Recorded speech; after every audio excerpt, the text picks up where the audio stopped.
નમસ્તે વિદ્યાર્થી મિત્રો, ગુડ મોર્નિંગ, જય શ્રી કૃષ્ણ. આજે આપણે ભણવાના છીએ સામાજિક વિજ્ઞાન ધોરણ 6 અને સબ્જેક્ટ આપણે ભણવાનો છે ચાલો ઇતિહાસ જાણીએ. વિદ્યાર્થી મિત્રો, ઇતિહાસ વિશે આપણે અગાઉ ભણી જ ગયા છીએ. અગાઉના વિડીયોમાં આપણે ઇતિહાસ વિશે માહિતી મેળવી લીધી છે કે ઇતિહાસ એટલે શું. તો ભૂતકાળમાં કોઈ પણ બનાવો બની ગયા છે, કોઈ પણ ઘટના, કોઈ રાજાએ યુદ્ધ કરેલા હોય તો આ બધાની માહિતી જે છે એ આપણે ઇતિહાસ જાણવામાં મદદ કરે છે. આપણે વર્તમાનને સમજવું હોય તો પહેલાં ઇતિહાસને સમજવો જરૂરી છે.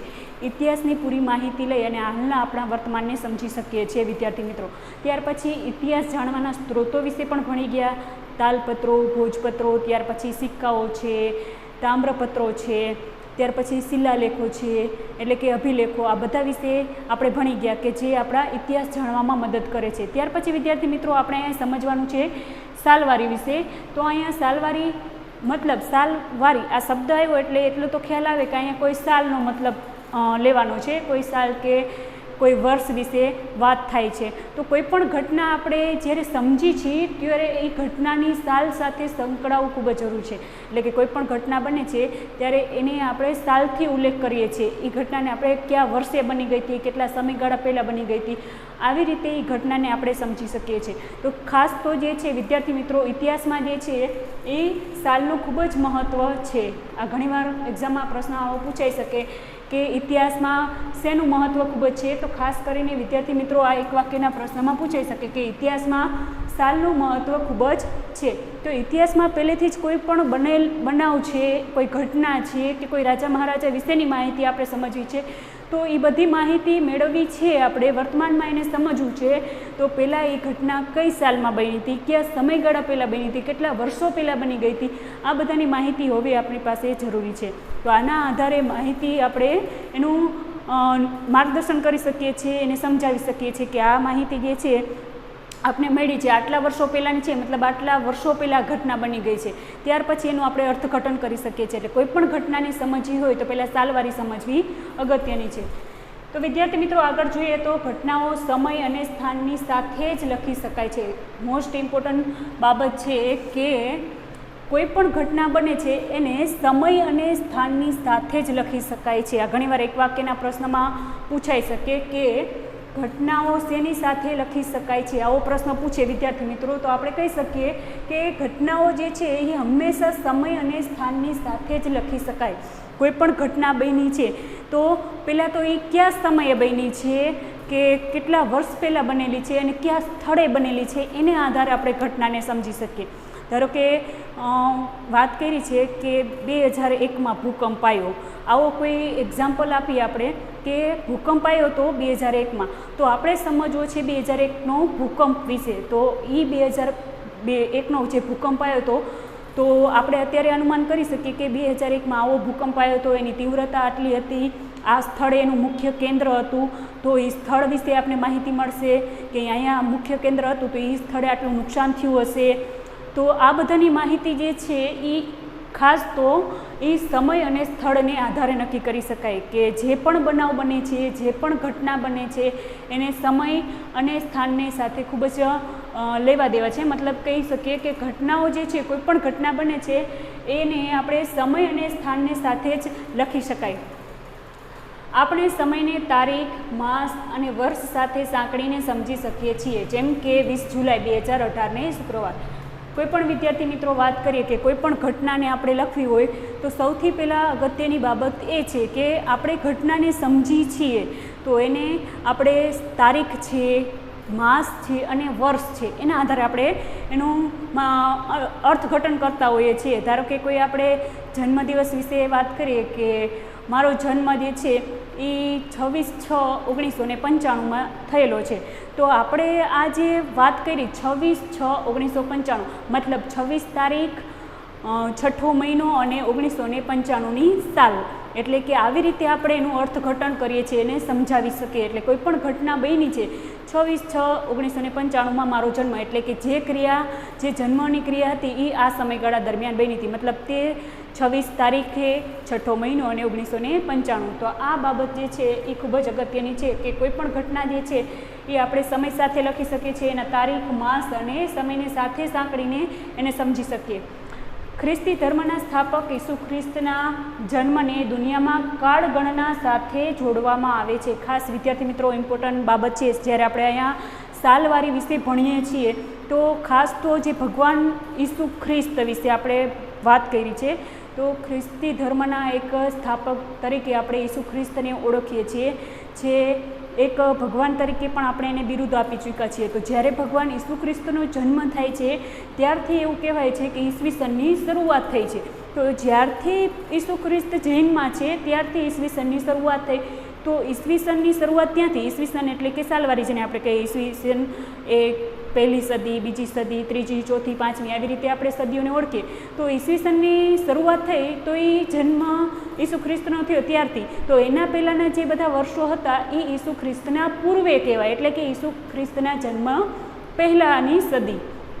તો ખાસ તો અહીંયા જે છે એ વાત કરી છે ઈસુ ખ્રિસ્તના જે જન્મને દુનિયામાં કાળગણના સાથે જોડવામાં આવે છે. એટલે કે કાળ એટલે કે સમયગાળોની જ્યારે પણ શરૂઆત થઈ છે તો એ સમયગાળા અથવા તો સાલની જ્યારે પણ આપણે શરૂઆત કરી તો એ ઈસુ ખ્રિસ્તના જન્મથી થાય છે, કે જ્યારથી ઈસુ ખ્રિસ્ત જન્મ્યા ત્યારથી સાલવારીની શરૂઆત થઈ.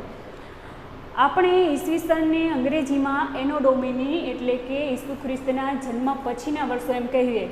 એટલે ખાસ તો જે છે આપણે ઈસવીસન એમ કહીએ કે જ્યારે ભગવાન ઈસુ ખ્રિસ્ત જન્મ્યા ત્યારથી ઈસવીસનની શરૂઆત થઈ, તો એને અંગ્રેજીમાં કહેવામાં આવે છે એનો ડોમિની.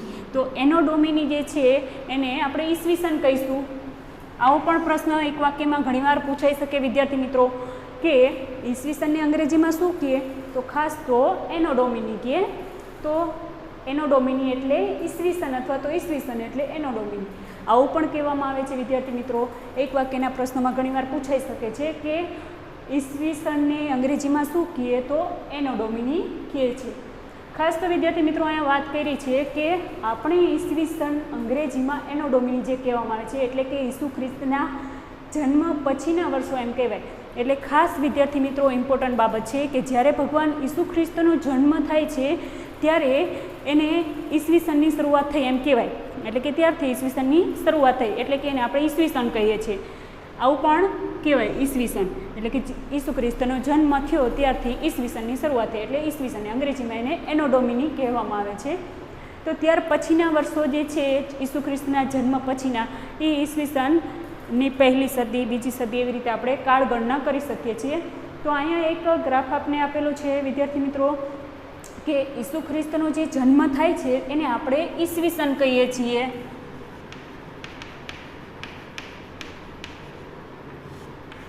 જ્યારે ઈસુ ખ્રિસ્તનો જન્મ થાય છે ત્યારેથી આપણે ઈસવીસનની શરૂઆત થઈ એટલે કે એ 0થી આપણે આગળ વધવાનું છે કે ઈસુ ખ્રિસ્તનો જન્મ થયો એની પહેલી સદીમાં ખાસ તો વિદ્યાર્થી મિત્રો 100 વર્ષ આવે એક સદીમાં.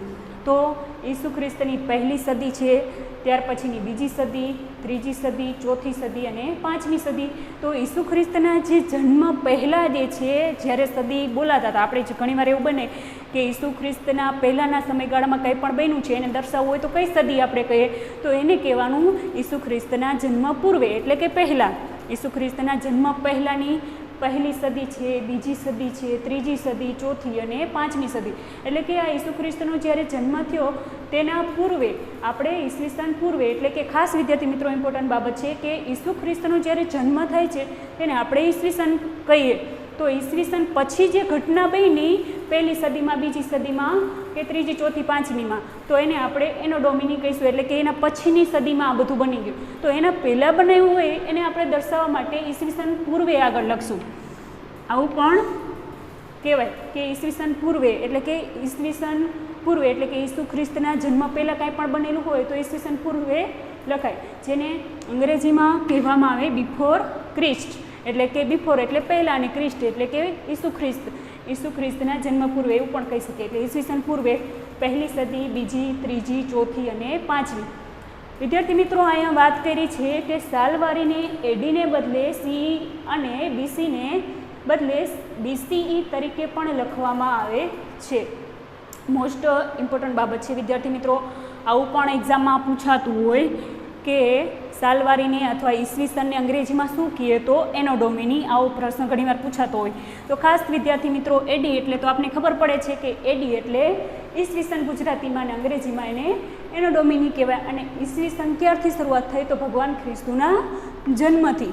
તો અહીંયા વાત કરી છે સાલવારીને એટલે કે ઈસવીસનને અંગ્રેજીમાં એડી કહેવાય એટલે કે એનો ડોમિની. તો આપણે એને એડીના બદલે બીજા નામ તરીકે સીઈ તરીકે ઓળખીએ. એવી જ રીતે બીસી, બીસીનો મતલબ બિફોર ક્રિસ્ટ એટલે ઈસવીસન પૂર્વે એટલે કે ઈસુ ખ્રિસ્તનો જે જન્મ થયો એના પહેલાં એટલે કે ઈસવીસન પૂર્વે. એટલે કે બીસીને બદલે બીસીઈ તરીકે પણ આપણે એને લખી શકીએ છીએ. તો હવે આપણે બે શબ્દો નવા આવ્યા વિદ્યાર્થી મિત્રો, સીઈ કે બીસી, સીઈ કે બીસીઈ. તો અહીંયા એડીના બદલે આપણે સીઈ લખી શકીએ છીએ અને બીસીના બદલે બીસીઈ લખી શકીએ છીએ. તો સીઈ એટલે શું? આપણે એડી તો ખબર હતી કે એનો ડોમિની થાય ઈસવીસન. તો સીઈ એટલે એને કહેવામાં આવે છે કોમન એરા એટલે કે સાધારણ યુગ. તો આપણે એડી એટલે કે ઈસવીસન ગણતા હતા કે ઈસવીસનની શરૂઆત થઈ તો ઈસવીસનની પહેલી સદી, બીજી, ત્રીજી એવી રીતે. તો એડીના બદલે આપણે એને કોમન એરા એટલે કે સાધારણ યુગ પણ કહી શકીએ છીએ. ત્યાર પછી આપણે બીસી એટલે કે બિફોર ક્રિસ્ટ એટલે કે ઈસુ ખ્રિસ્તના જન્મ પૂર્વે પહેલાં. તો બીસીના બદલે આપણે બીસી એવું પણ લખી શકીએ જેને કહેવાય છે બિફોર કોમન ઇરા એટલે કે સાધારણ યુગ પૂર્વે. આપણે બીસીને ખાલી એમ કહેતા હતા કે બિફોર ક્રિસ્ટ એટલે કે ઈસુ ખ્રિસ્તના જન્મ પહેલાં એટલે કે ઈસવીસન પૂર્વે. તો અહીંયા આપણે એની જગ્યાએ બીસીઈ એટલે કે બિફોર કોમન ઇરા એટલે કે સાધારણ યુગ પૂર્વે આવું પણ લખી શકીએ છીએ. વિદ્યાર્થી મિત્રો, આજે ભગવાન ઈસુ ખ્રિસ્તનો જન્મ થયો ત્યારથી આખા વિશ્વમાં ઘણા બધા દેશોએ જે છે એ ઈસુ ખ્રિસ્તનો જે જન્મ થયો છે ત્યારથી ઈસવીસનની શરૂઆત કરી અને ત્યારથી સાલવારીનો અમલ થયો એવું કહેવાય. અને ભારતમાં પણ એ જ રીતે ઈસુ ખ્રિસ્તનો જે જન્મ થાય છે પછીના જે વર્ષોને આપણે સાલવારી તરીકે ઓળખીએ છીએ. ઈસવીસનની શરૂઆત થઈ છે એવી રીતે ઓળખીએ છીએ અને ત્યારથી આપણા ભારત દેશમાં પણ ઈસવીસનની પહેલી, બીજી, ત્રીજી, ચોથી એવી રીતે સદીઓની ઓળખ કરતા થઈ ગયા છે. વિદ્યાર્થી મિત્રો, હવે પછીનો જે ટોપિક જે છે બીજો પાઠ એટલે હવે પછીના આપણે આ વિડીયોમાં જોશું. અને આજે જે હોમવર્ક આપવાનું છે આ પાઠનું અથવા તો સાલવારી જે સબ્જેક્ટ આપણે ભણ્યા એનું જે બધું હોમવર્ક જે છે એ આપણે રફ ચોપડામાં કરવાનું રહેશે અને જે આપણા પાઠ્યપુસ્તક જે છે એનું સ્વાધ્યાય લખવાનું રહેશે. અસ્તુ.